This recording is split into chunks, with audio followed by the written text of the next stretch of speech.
I've always had a vested interest in lost media. Just the fact that something that has been rarely seen or heard could be out there somewhere, waiting to be discovered for the whole world to see.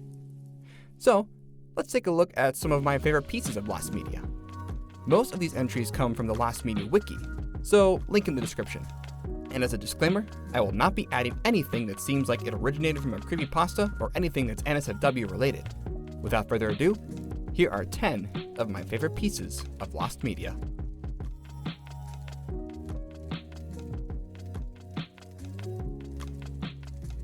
Funny enough, the first piece we're going to be looking at was a show about the internet from the year 2000. Dot Comedy was a TV show that aired on December 8, 2000 on the ABC network, hosted by the identical twin comedy duo, the Sklar brothers. The show's premise was using internet humor at the time, such as and other funny internet memes from that period.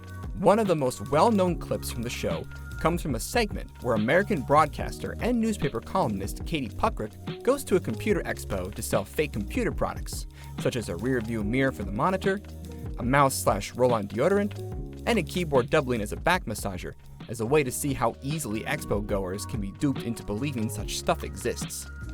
Unfortunately, Dot Comedy was canceled after its first episode, leaving 4 episodes left unaired.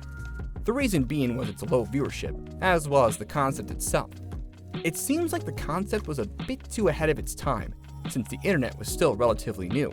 It's not like today where you can see tons of people online or shows like Tosh.0 making fun of or reacting to internet clips. Around the time when Dot Comedy aired, only 121 million Americans had the internet, which accounted for about 43% of the US population at the time and left the remaining 57% of Americans without internet. And there weren't a lot of places to even post these things for the world to see, meaning that people were less likely to see these internet clips. All that remains of Dot Comedy is a promo, as well as a few clips from the first episode. But, other than that, nothing has surfaced.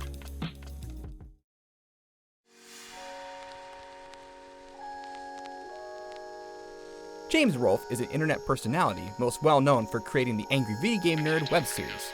Since 2004, the AVGN has produced well over 100 episodes, mainly on video games, but has also done other reviews and videos through his production company, Cinemassacre. One of the early episodes that he released was the movie tie-in game to the Disney film Who Framed Roger Rabbit, released on the Nintendo Entertainment System. The episode itself is your typical AVGN fare, with James criticizing the gameplay, the levels, and how the game itself has barely anything to do with the movie.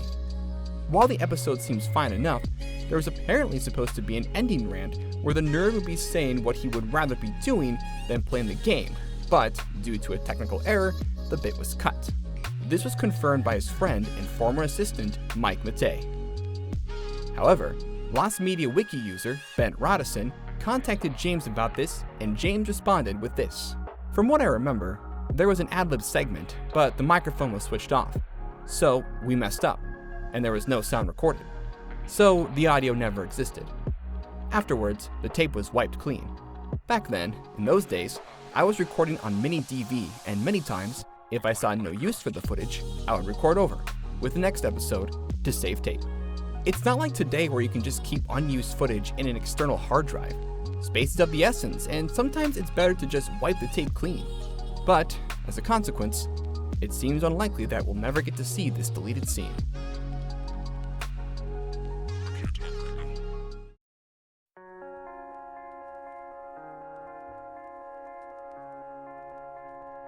I like the Beatles, as do many others. The English rock band were pioneers in songwriting, engineering, and just overall appeal. Their unified, wholesome image allowed them to reach a worldwide audience, something that other rock bands of the era struggled to do at the time.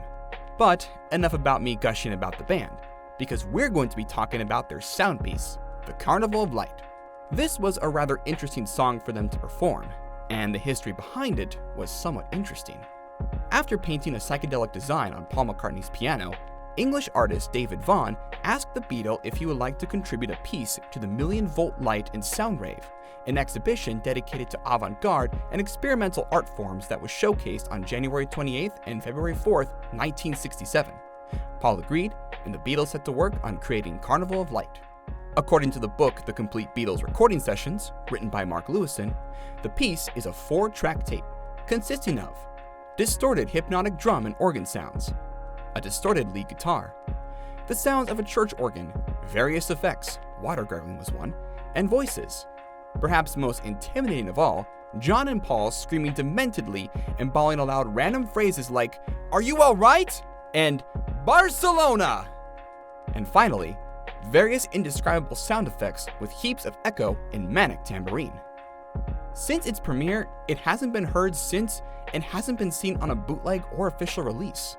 Paul McCartney attempted to get it released on the Beatles Anthology 2 album, which was part of the Anthology Project, a series of albums, a book, and a documentary about the history of the Beatles.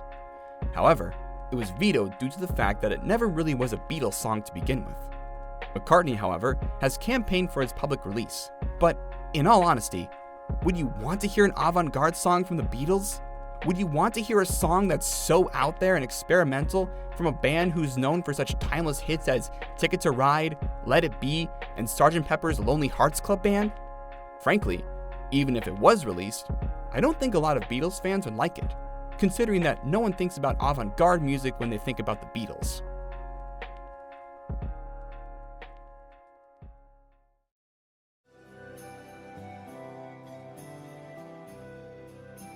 The famed video game character Mario may be an incredible cultural phenomenon today, but back in the 1990s, Nintendo was still fleshing him out and trying to figure out what would work for him.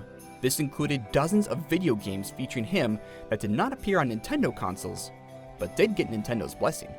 While he had some typing games on the PC, as well as a few edutainment games like Mario's Time Machine and Mario is Missing, an NES and SNES game that featured Luigi as the main character, he is most well known for appearing on the so-called multimedia console, the Philips CDI. Originally released in 1990, Nintendo allowed the company Philips to use some of their characters in their video games. And what we got was Hotel Mario, Zelda, The Wand of Gamelon, Link, The Faces of Evil, and Zelda's Adventure. All of them sold poorly, and reception was mixed at best at the time, which canned future releases on the CDI, including a Mario side-scrolling game titled Super Mario's Wacky Worlds. But there is another game that was cancelled for the CDI. But unlike Wacky Worlds, where the ROM was leaked online, no footage of this game has ever seen the light of day. The game, known as Mario Takes America, was being developed by Canadian developer Sigum Entertainment. According to a UK CDI magazine, the plot would be Mario traveling from New York to Hollywood to star in his own feature film. The development at the time was ambitious, which was supposed to have full motion video with a 2D Mario superimposed onto the video. Some of the team even traveled to the States to shoot footage of various parts of the country. It was quite an undertaking for its time. The ambition came at a cost, however, with the FMV taxing the CDI and with several programmers leaving the project. Philips ended up being unimpressed with the project and canceled development. Near the end, though, plans were to replace Mario with Sega's mascot Sonic or some original characters with the same setting and story. But none of that came to be, and Sega went bankrupt in 1994. The game's assets were eventually locked up in a vault at the Imperial Bank of Commerce, while some of the footage was kept on 2 VHS tapes. However, the holder of these tapes refuses to upload the footage until he gets permission from the producer's family. It's kind of interesting seeing all these Nintendo characters in this sort of Peach Fuzz era, where Nintendo and other companies were trying out certain things and seeing if they stuck. The last of these games was Mario's Game Gallery, or later known as Mario's Fundamentals. And after that, all Mario-related things have been mostly developed and or published by Nintendo.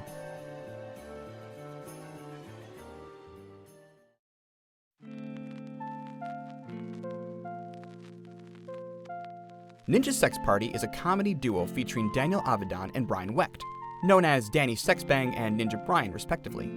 Their music mainly consists of Danny trying to get laid to varying degrees of success, with Brian usually attempting to kill Danny or other people. Since 2016, however, they began releasing cover albums of songs from the 70s and 80s under the name Under the Covers. So far, 3 albums have been released, and while I think overall they're a mixed bag, I recommend NSP fans or even fans of cover music to check out the albums. In 2019, NSP was set to release their 3rd cover album, Under the Covers Volume 3, with one of his songs being the Michael Jackson song Wanna Be Startin' Somethin' off of his Thriller album. 2 videos on the band's Instagram were posted to promote the song. One was of a rough mix being played in the studio,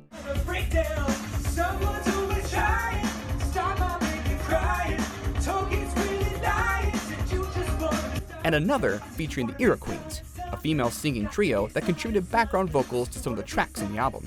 You're a vegetable, still I hate you, you're a vegetable. The song was set to be on the album for release, but in early 2019, something devastating happened. There's no thoughts of this is wrong or anything like that. He told me if they ever found out what we were doing, he and I would go to jail for the rest of our lives. On March 3rd, 2019, cable network HBO aired the documentary Leaving Neverland, an expose documentary accusing Michael Jackson of sexually abusing choreographer Wade Robson and James Safechuck, 2 individuals who were close with Michael Jackson when they were children. While reception to the documentary was divided, it created a lasting impact on how people perceived Michael Jackson. Radio stations across the globe pulled the singer's songs from their playlists. Concerts featuring Michael Jackson music were dropped, and even the Simpsons episode, Stark Raving Dad, from the show's 3rd season was pulled from syndication due to Michael Jackson guest starring in the episode. NSP would follow suit, as they would drop the song from the final track list despite finishing the song and filming a music video. Some fans of NSP, however, have pointed out that despite the duo cutting the song from the album, their first cover album, Under the Covers, features the Michael Jackson song Rock With You on the album, and if they wanted to keep consistent, they would need to re-release the album with Rock With You removed.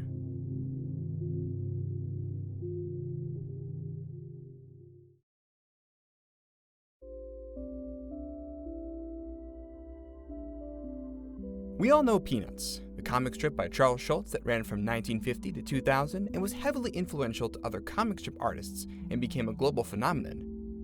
But before Peanuts, there was a comic known as Little Lulu. Little Lulu was a comic strip created in 1935 by Marjorie Henderson Buell and became incredibly popular following its debut. The comic follows the everyday lives of Lulu and her friends. The initial idea was that Marjorie wanted to create a female character that was mischievous due to the fact that a girl could easily get away with mischief. While Peanuts may have overshadowed the strip due to its success, it continues to have a well-loved fanbase to this day. The success of the comic caught the attention of Japanese animation company Nippon Animation, who would create their own anime based off the titular character called Little Lulu and Her Little Friends. The series premiered on October 3, 1976, and would run until April 3, 1977, for a total of 26 episodes. The series would be dubbed into multiple languages throughout the globe, including an English dub by production company Ziv International in 1978, and Harmony Gold would continue with distribution after the former's closure during the 1980s. There were also 2 Italian dubs, with the first being of the series, while another of being a compilation film released in theaters. The former is lost. But while dubs of the show have been found and can be easily viewed online, the original Japanese version has never been found in full. This was due to the fact that the show was unsuccessful in Japan, and as a consequence, the series never saw home releases or reruns, though some merchandise did come out during that time. While the opening and ending themes for the show have been widely available, for the longest time, no episodes of the Japanese dub were ever found. However, on August 17, 2020, a listing was placed on a Japanese auction site for a 16mm film of the anime, which contained the 6th episode of the series, as well as the opening and ending themes. The auction ended on August 25, 2020, with the final bid closing at 81,500 yen, or about $795. As of now, this is the only known episode of the Japanese dub that has been leaked online.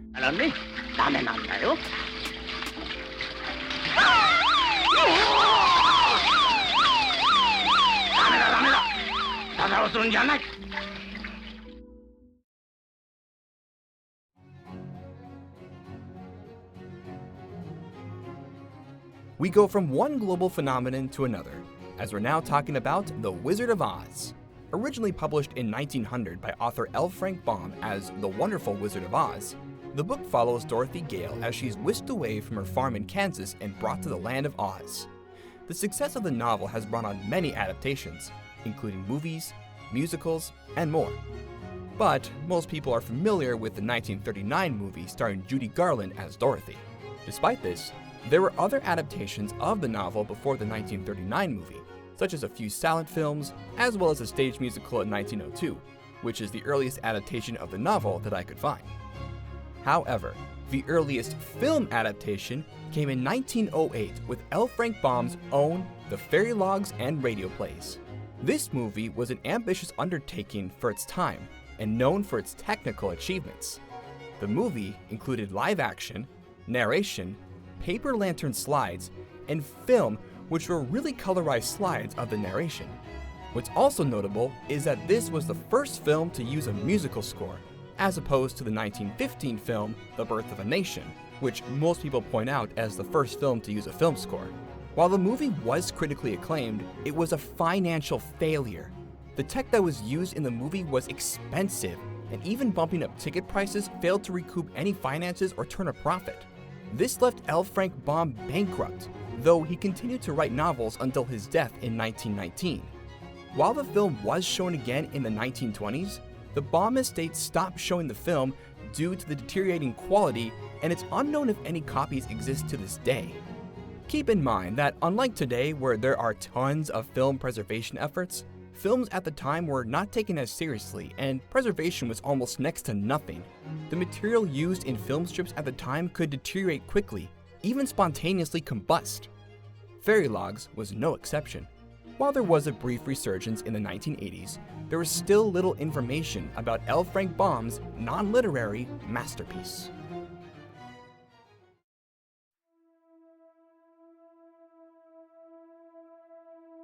Since the 1960s, DC Comics' Teen Titans series has become one of the most popular superhero teams, with their first appearance being in issue number 54 of The Brave and the Bold in July 1964.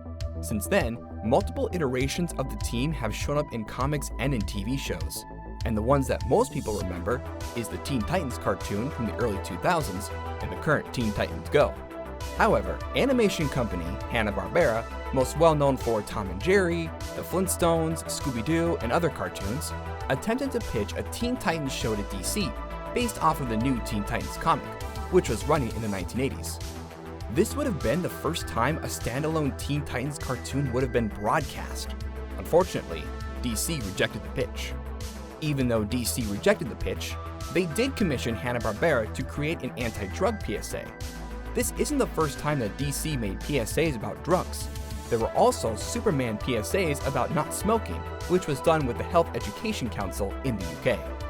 The PSA, titled Just Say No, went as follows. A young basketball player is being offered those nasty drugs, and just as he is about to take them, the Teen Titans show up and tell them why he, and us, shouldn't do drugs. At the end, there's an address where you can send for a free special comic book about why you shouldn't be doing those drugs. The most notable thing about this PSA is one thing. There's no Robin. Instead, there's an original hero called the Protector. This was due to some licensing issues, as this PSA was sponsored by Keebler, but Nabisco had the rights to use Robin for their products. The Protector would also appear in the special comic. It seems that DC also rejected this commercial as well, as it seemed to have never been released. All that remains is a short silent clip from a promotional video where DC advertised using their characters to help kids with various issues at the time. There's Superman, and Batman, Wonder Woman, the Teen Titans, and the established characters known as the Superpowers Team. Your company, in cooperation with DC Comics and in conjunction with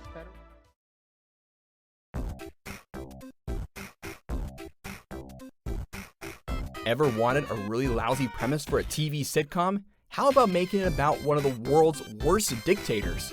Well, you've got yourself the show Heil, Honey, I'm Home, considered by many to be one of the worst TV shows to ever exist. The show, which was meant to be a parody of 1950s sitcoms, was about the everyday lives of Hitler, his wife Eva Braun, and their Jewish neighbors Arnie and Rosie Goldenstein.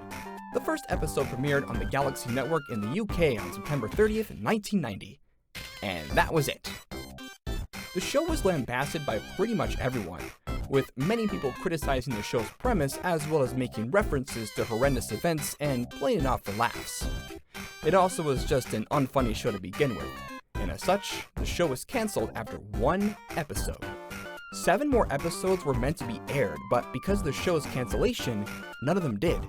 However, the actor who played Arnie in the show used clips from unaired episodes in one of his demo reels, though it's unknown which episode it's from. There's something you ought to know about my sleeping habits. I'm a restless sleeper. Frequently, I start off on one side of the bed, and in the morning, I end up on the other. However, a YouTuber by the name of Paul Carmichael stated that he has some of the master tapes of the unaired episodes, and he also uploaded an animated intro that was supposed to be used following the pilot. However, as of this writing, Paul is currently waiting for permission to release the episodes online.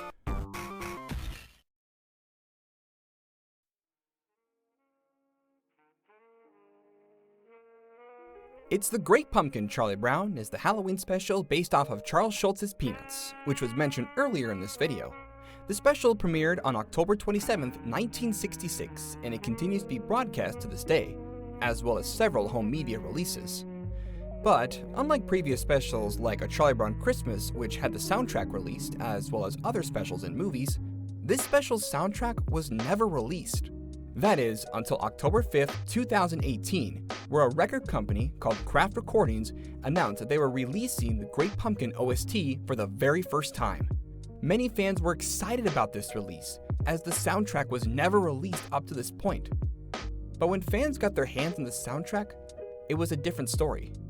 It turned out that the soundtrack was actually the edited versions of the songs that were meant to fit the cues in the special and not the original masters. This meant that some songs didn't even last over 30 seconds or that they ended abruptly. To make matters worse, sound effects are still present in these tracks, such as in Linus and Lucy, where you can hear Lucy throwing the apple in the trash can. On top of that, the audio quality was notably inferior and was mixed in mono rather than in stereo. Needless to say, fans were outraged as Kraft Recordings advertised that the songs were going to be exactly as they originally were, although to them, it was probably how it was shown when the special was broadcast and not how they were originally recorded. To this day, the original recordings still remain lost, and the only way you could hear the originals is if you watch the special and listen very closely. But hopefully, a true release will come in the future, but only time will tell.